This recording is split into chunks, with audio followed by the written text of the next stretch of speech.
Mom, if Dad's not around, the company falls to me. My brother's words hung in the air, leaving me in disbelief. Our mother, Patricia, responded matter-of-factly, "Well, obviously Daniel. Plus, if you do the math, there's a sizable inheritance in Plan B with Dad's life insurance. We could live large for a while. It's like a bonus, huh? Got to thank our absent dad." I felt a surge of anger building inside me. What was wrong with these people? This was unforgivable. I couldn't let them have their way. Just as I was about to explode, I received a call from Dad in the hospital. Let me backtrack a bit. My name is Christopher. I'm a 33-year-old architect working at a design firm. I moved out of our family home and now live alone in a nearby condo. Being single can be a little lonely, but I love my job and lead a fulfilling life. Today, I had a day off and plans to meet with my dad, James. "Ah, Christopher, how have you been?" Dad showed up for a meetup with his usual warm smile. "Dad, long time no see. Have you lost some weight?" "Running a business must be tough," I remarked. "Work keeps me busy, but I'm doing well. Let's get going." I occasionally meet up with Dad like this to catch up over a meal. Today, Dad invited me to join him for some volunteer work at a small children's care facility on the outskirts of town. We were greeted by Mr. Smith, the friendly elderly director. Dad and Mr. Smith were chatting away warmly. Turns out Dad grew up in this facility. After leaving it, he put himself through college and started his own architecture firm. Even without any relatives to rely on, he made it on his own efforts, and I've always admired him for that. On his day off, Dad often invites me to volunteer at the facility with him. Since we both have backgrounds in architecture, we can repair furniture and playground equipment. "James, Christopher, you've helped a lot today," Mr. Smith thanked us as we were leaving. I felt good about making a difference, and for Dad, visiting Mr. Smith, who's like a father to him, must be important too. As we walked side by side pondering where to grab a bite, a sleek black luxury car pulled up next to us. The window rolled down, and out popped Mom driving the car with my brother Daniel. Well, look who it is, back from the care facility again, are we?"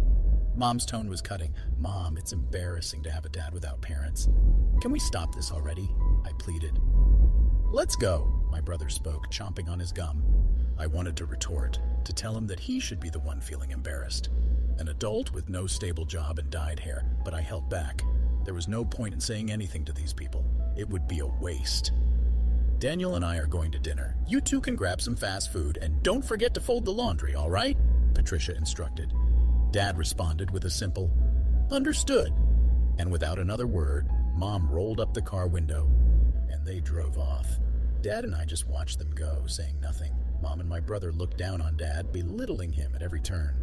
Honestly, Mom might be beautiful on the outside, but that's about it. The reason they can do all this is that they're basically living off Dad's income. They've been trash-talking him for as long as I can remember, saying he's a deadbeat from an orphanage, that he has no ambition or excitement in his life. They probably only see Dad as a wallet that listens to their every demand. What's worse, my brother Daniel eats all of this up and joins in on making fun of Dad. Our family has 2 kids, but Mom has always lavished her love only on Daniel. She's pretty much ignored me, giving Daniel whatever he wants whenever he wants. Thanks to that, Daniel still clings to Mom like a child, even in his 30s. He still calls her Mommy and lets her dictate even what he wears and eats. When I heard that Mom accompanied him to every driving lesson, I was floored. "Dad, isn't it hard living with those two?" I asked my dad that question. "I'm used to it. Besides, they're still family. I have to do what I can," Dad said in a lonely voice before heading back to the house he shares with Mom and Daniel. All I could do was watch. A month passed, and I got a call from Mom saying that Dad had collapsed, so I rushed to the hospital.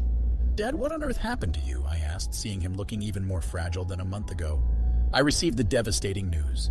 After undergoing some tests, my dad had cancer and it was advanced. According to the doctors, he had only about 3 months to live, give or take. It was a shocking blow, especially considering he was only in his 60s. Even my mom, typically composed, was visibly shaken. "Why did you let things get to this point?" Mom's voice trembled with emotion as she addressed Dad, her concern evident. "Because you and Daniel have been pushing Dad too hard. You know he's been stressed out," I interjected, unable to hold back my frustration. "How dare you speak to your parents like that? You're nothing like Daniel," Mom shot back defensively. "And what is Daniel doing at a time like this? Off gambling again?" I couldn't help but accuse. While Mom and I were arguing, Dad spoke up quietly, trying to diffuse the tension. Both of you stop. I'm fine. Go home for today, he insisted, his voice barely audible. Feeling remorseful, I left the hospital room. But between my worries for Dad's health and the shock of his prognosis, sleep eluded me that night. Determined to support poor Dad, I took on the responsibility of bringing him a change of clothes and doing his shopping as he requested. But neither Mom nor my brother lifted a finger to help. Despite their indifference, I wanted to make Dad's time as comfortable as possible. During breaks from work, I would pop into his hospital room and take care of him. This routine continued for 2 months until one day when I went back to my parents' house to gather some of Dad's belongings. As I entered the living room, I overheard Mom and my brother conversing. "Mommy, once Dad is gone, the business is all mine, right?"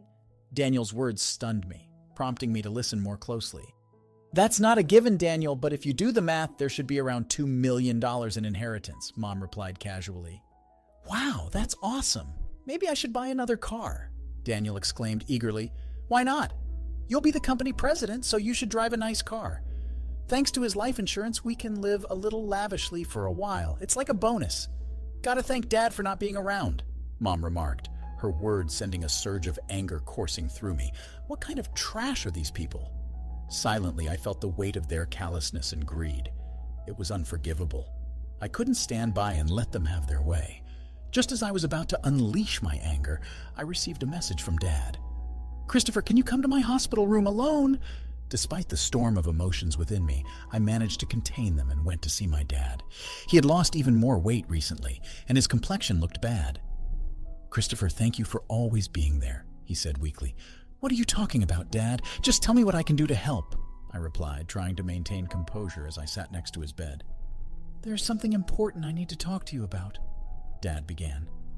I listened quietly, holding back the tears as he spoke. "Visiting hours are almost over, so I'm going to head out. But about what we discussed, Dad, just focus on taking care of yourself for now," I interrupted, feeling the weight of the situation. Thank you, Christopher. See you later," Dad said softly. In the end, that was the last conversation I had with my dad. He took a turn for the worse shortly after and passed away the next day. I held his inniated hand in the hospital room and cried. My mom and brother also put on a show of tears, but this time, things got tough. Mom was technically in charge of the funeral, but of course she didn't lift a finger. Instead, she showed up at the funeral all dolled up in makeup and tried to cut corners on the costs. "He doesn't even have any relatives. Why not keep it simple?" she remarked callously. "Dad's co-workers and business associates are coming to the funeral. Don't embarrass us with that kind of talk," I retorted, feeling a surge of frustration. Today, while getting his necktie tied by Mom, Daniel chimed in, "Just do what Mom says. Don't waste money on a dad like that, Christopher." "Daniel, just be quiet. If it's about money, I'll handle it. At least let me give Dad a proper send-off," I insisted, feeling a sense of duty.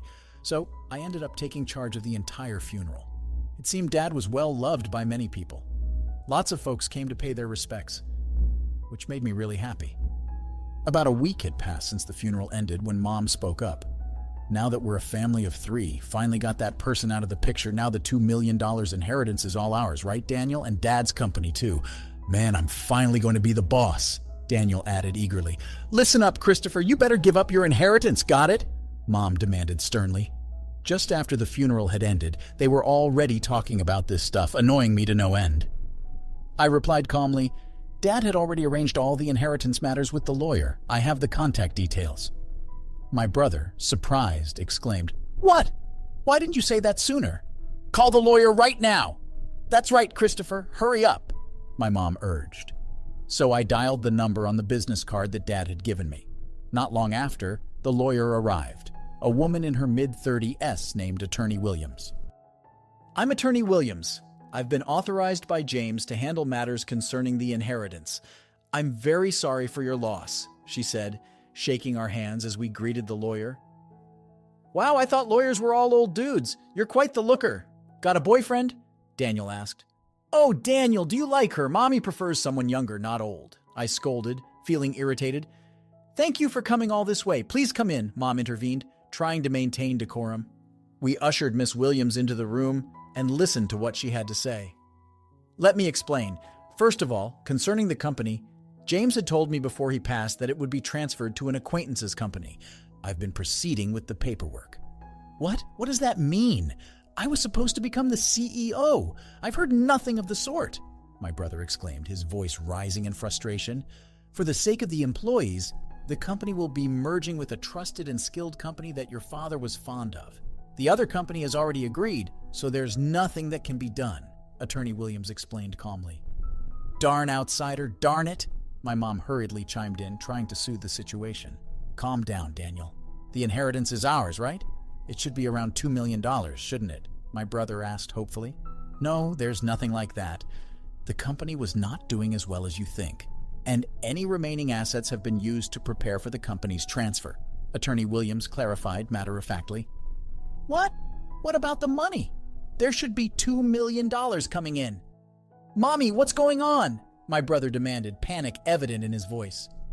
Patricia has received a substantial life insurance payout. She has left a will expressing the desire to gift that money, Attorney Williams revealed. What are you talking about? We've already spent that on a new car, my mom exclaimed in shock. James had canceled all policies before he passed. All I know is that the money was used up, Attorney Williams answered honestly. What? Where did all the money go? Before he died, darn it? Was he planning to leave us without a dime? My brother exclaimed in disbelief. I watched as Miss Williams left, and my mom and brother lost their composure as she departed. She said it's tough, isn't it? All I could manage was a tight-lipped smile in return, looking up at the night sky. I couldn't help but recall the last conversation I had with my father while we walked. Christopher, would you take over the company if I die? There might not be much in assets, but I should be able to leave you at least the insurance money. There should be enough of that, Dad had said. What are you talking about, Dad? I had replied, feeling a lump form in my throat. You were the only one in the family who was kind to me. I wanted to leave something for you at least, Dad. I respect you for building the company from scratch with your own hard work. I want to make it on my own too. I don't need the company or the insurance money, but if there's any inheritance left, I want you to use it as you wish. I'll help in any way I can. Christopher, thank you, Dad had responded, his voice filled with gratitude. Walking along, lost in my thoughts, I realized I had arrived at the facility. Despite it being night, Mr. Smith was in the yard. When he saw me, he ran over in tears. Christopher, James passed away so suddenly.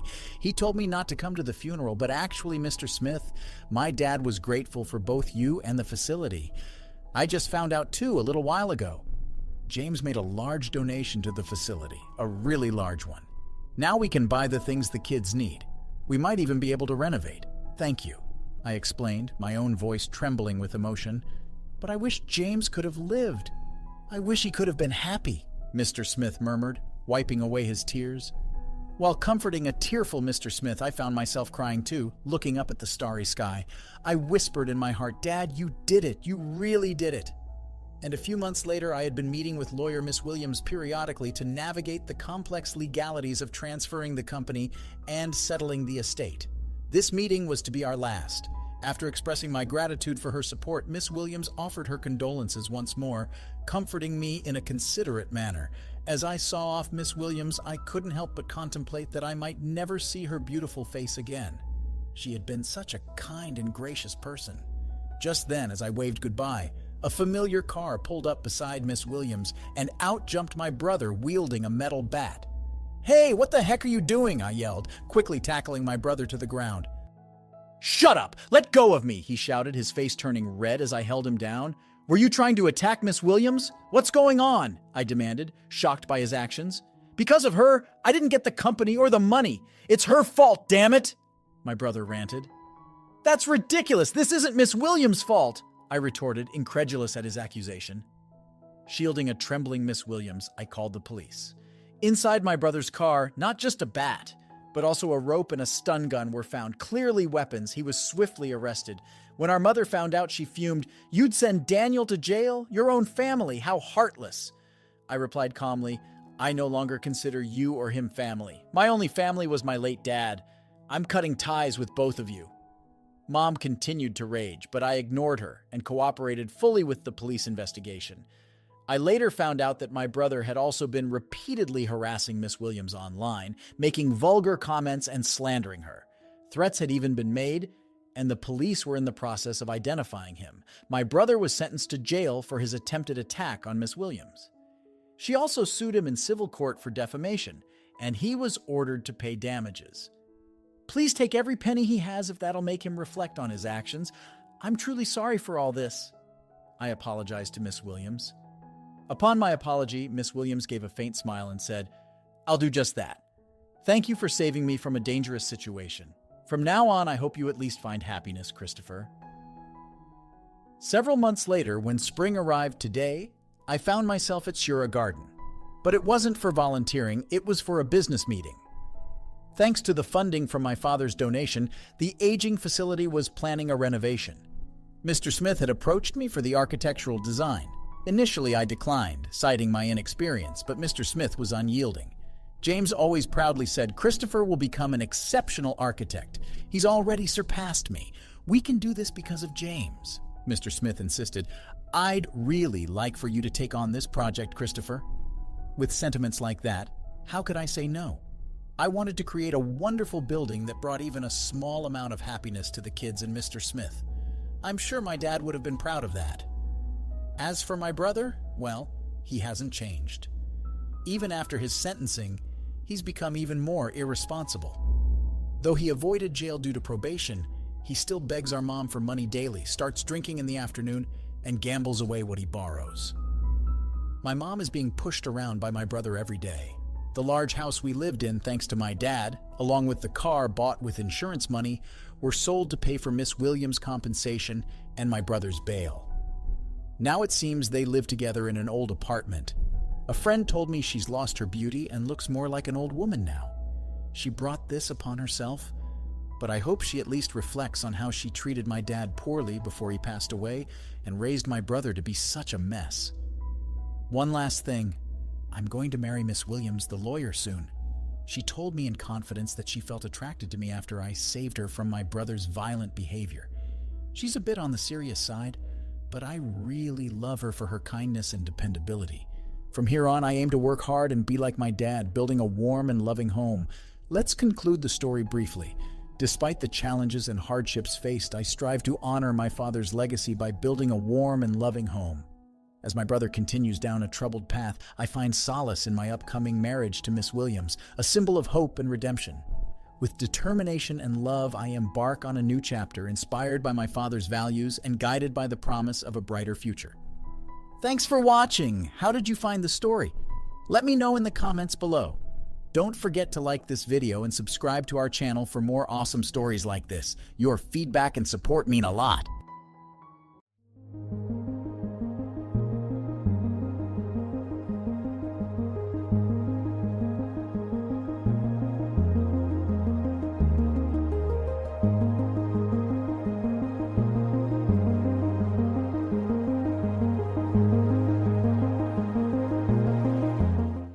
All right, everyone's presentations are done.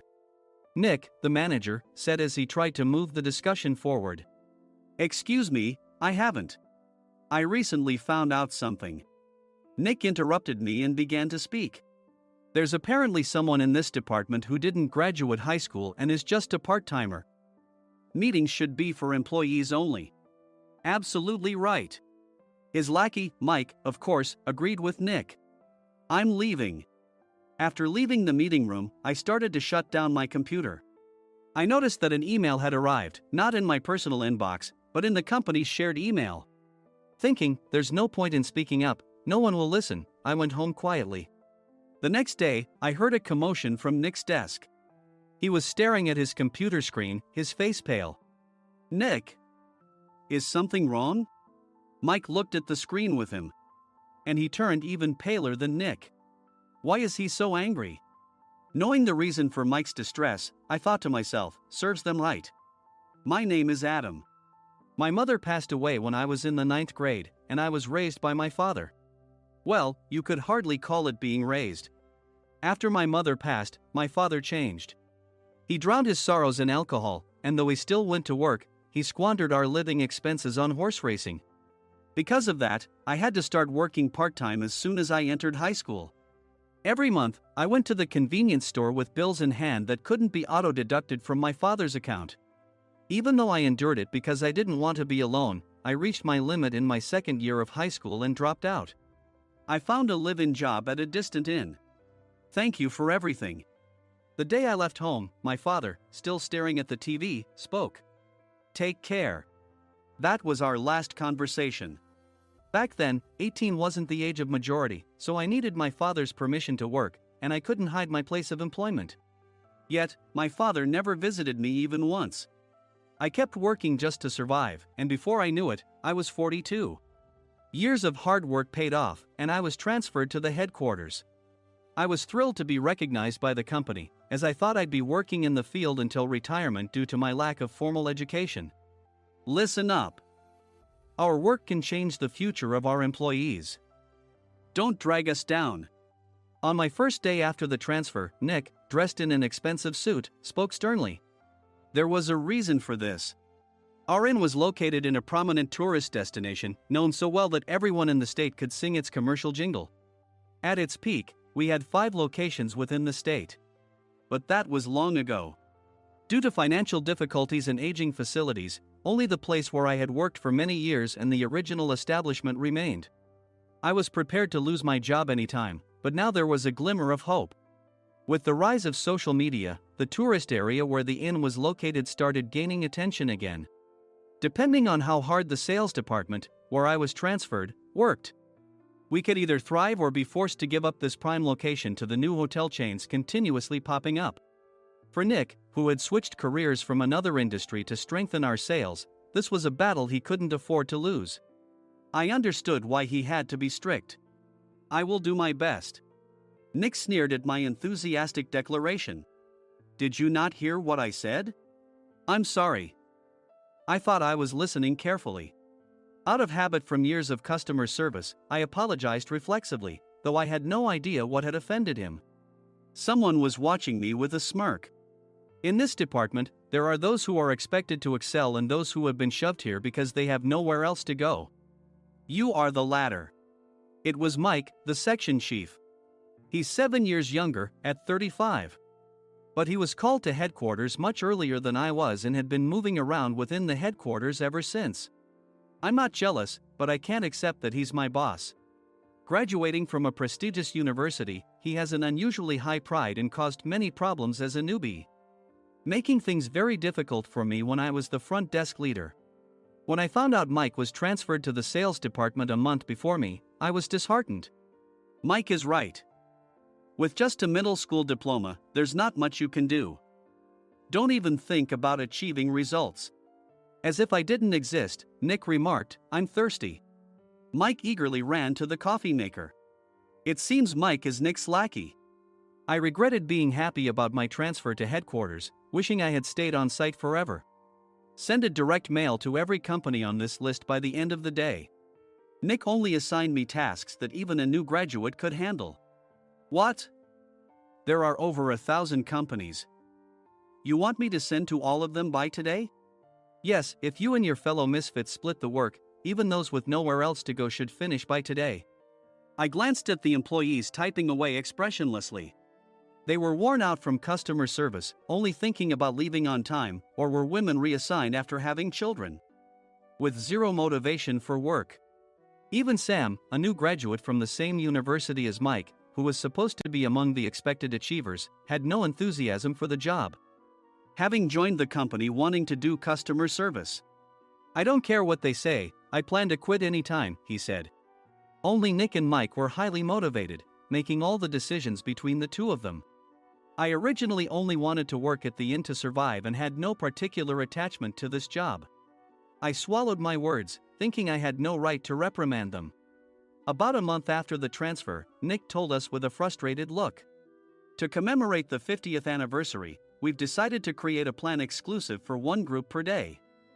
Originally, Mike and I were supposed to come up with it, but our president, Mr. Thompson, insists on hearing everyone's opinions. So, you all get a chance. As Nick explained, Mike began handing out prints. Make sure not to embarrass Nick. If your ideas are half-baked, you'll have to redo them.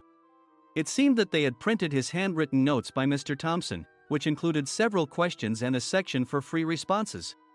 It made sense why Nick had to seek our input, given that all responses had to be submitted to Mr. Thompson. We were given a week to think about it, and a meeting was scheduled to compile our ideas. My plan is to let guests enjoy both the old and modern America. Nick began the presentations. Guests would watch a master confectioner at a nearby traditional sweet shop make sweets in front of them. The welcome drink would be premium tea in a bottle. Nick's plan was certainly attractive. After his presentation, Nick called on us to present in the order we were seated. Just as I stood up for my turn. "All right, everyone's presentations are done." "Excuse me, I haven't. I recently found out something." Nick interrupted me. "There's someone in this department who didn't graduate high school and is just a part-timer." He was likely talking about me. I joined the company as a part-timer and was made a full-time employee when I turned 20. That was 20 years ago, so Nick and Mike probably had no chance to know until recently. Meetings should be for employees only. Absolutely right. After that, Nick kept creating opportunities to solicit everyone's opinions, purposefully excluding me from speaking. The meeting unexpectedly heated up and went past the scheduled end time. A few people asked to leave, and the discussion continued with the remaining few. "Still here?" Normally, you'd leave in that situation. Though I had no attachment to the job initially, hearing kind words from customers made me want to make them happier. For someone like me, with nowhere to go, the inn was my home and customer service was my life. I felt pathetic about my current self. "I'm leaving." I left the conference room and started shutting down my computer. I noticed an email had arrived, not in my personal inbox, but in the company's shared email. Thinking no one would listen to what I had to say anyway, I quietly went home. The next day, while preparing the DM as instructed, I heard a commotion from Nick's desk. In his haste to stand up, he hit his knee on the desk. He stared at his computer screen, his face pale. "Nick? What's wrong?" Mike, thinking he should be the first to rush over, approached Nick while still wearing his coat. He peered at the screen with Nick. And he turned even paler than Nick. Why is he so angry? Who is responsible for this company? Nick, more irritated than ever, asked, and Mike answered without checking. Probably Sam. Sam wasn't there because he was attending a morning training session for new hires. Nick gave up on getting angry and returned his gaze to the screen. They were looking at an email that arrived right after the end of the working day yesterday. Apparently, no one, including me, had checked it before leaving. The email was from a large company that used us for their annual employee trips. The president and executives of that company also frequently used our services personally. President of the company, Mr. Mason himself, had declared that neither he nor his company would ever use our services again. Well, some companies cancel their employee trips or stop using our services due to financial struggles. Let's just move on. Mike kept wiping the sweat from his forehead with a handkerchief. Knowing why Mike was so agitated, I quietly watched their interaction. Do you know how much revenue we get from that company? We can find other guests to fill the rooms, but we'll lose the banquet costs, gift shop revenue, rental car fees, and more. Moreover, the gifts were supposed to be prepared by the traditional confectionery shop involved in Nick's proposed plan. If it's known that we incurred such a huge loss at this critical time, Nick's position in the company would be jeopardized. Nick took a deep breath, seemingly trying to calm himself. All right, Mike. Go to New York right now and apologize to Mr. Mason. What? You're coming with me, right? I have urgent work to do. I trust you, which is why I'm entrusting this to you. Please. Mike, believing Nick's sincerity, agreed with a determined look on his face, saying, yes. That's Nick for you. Even if Mike went to apologize, Nick would shift all the blame onto him if the client didn't change their mind. Well, it was Mike's fault to begin with, so it served him right. About 3 hours later, Sam answered a call from somewhere and repeatedly apologized, saying, I'm very sorry. Everyone watched to see what was happening. After ending the call, he informed Nick with a weary tone. When Mike arrived at the client's company, he only made things worse, further infuriating Mr. Mason. He was demanding, get his boss here immediately. It was no wonder Sam was exhausted, dealing with such a call right after returning from training. What is that idiot doing? All right, Adam, you're coming with me. If sacrificing Mike didn't work, then I must be next. Normally, I'd want to refuse at all costs, but I saw an opportunity in this situation. If I can be of assistance, I'd be happy to join you. I immediately followed Nick, and we flew to New York. When we introduced ourselves at the reception, it became clear how serious the situation was, as the receptionist personally escorted us to the president's office. Angry voices leaked through the door, making both Nick and me uneasy. "Excuse me. I'm Nick, the supervisor. I understand my subordinate has caused you trouble, and I deeply apologize." Nick, with his experience in the corporate world, knew enough to offer an apology before excuses. However, his customer service skills left much to be desired. I sighed as I saw Mike trembling like a small dog in the corner of the room. "What kind of training are you giving your subordinates?" Mr. Mason glared at Nick with a red face. The intensity of his gaze made even Nick take a step back. Regrettably, I joined this company only 2 years ago and was unaware of Mike's issues. I should have identified his shortcomings sooner. Indeed, I should have realized sooner. No sensible person would come to apologize and then give a lengthy presentation on the drawbacks of not using their in. Nick froze, his mouth slightly open. Suspecting the worst, I picked up the documents that had fallen to the floor. It seemed Mike hastily prepared these documents on the plane, listing the disadvantages. Disadvantage 1: if you change the venue for the company trip, employees might suspect it's for cost-cutting reasons, leading to a negative impression. Reading it aloud half-jokingly, Nick snatched the papers from my hand and checked the contents with a furious expression. Among the stack of documents was a receipt from a nearby convenience store's copy machine. I felt a pang of dread, hoping he hadn't shown the receipt as well. What do you think he said when I asked what kind of nerve he had to do this? I'm very sorry." Faced with the dire situation, Nick must have thought there was nothing left to do but apologize. In a voice smaller than I'd ever heard from him, he uttered words of apology. He said, "I'm a Harvard graduate. I don't believe I said anything wrong." "Mike, what have you done?" Forgetting his plan to pin the blame on Mike, Nick yelled loudly, even in front of Mr. Mason. "I didn't do anything wrong." "You're still saying that? Look at him." Mike pointed at me with a shaking hand. "I was assigned to headquarters in my 20s and now I'm a section chief. This guy only made it to headquarters at 42. Everything I've done proves I was right. So why are we losing the contract?"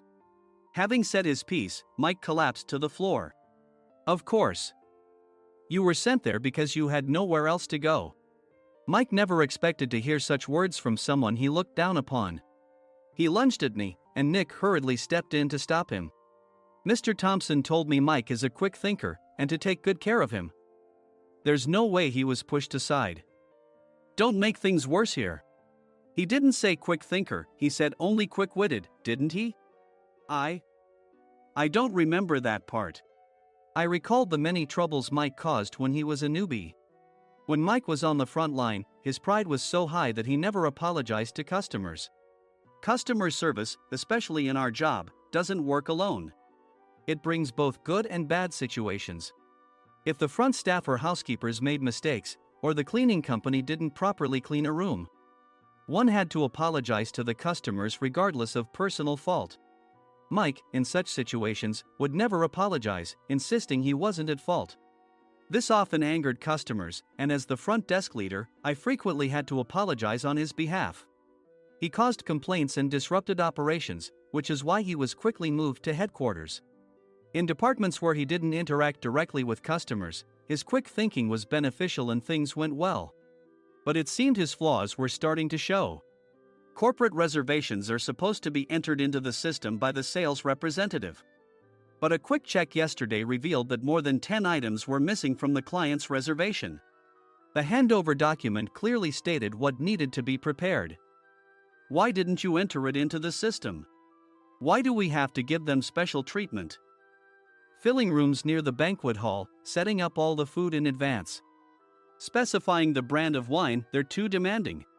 No wonder he always angered customers, I thought, feeling a headache coming on.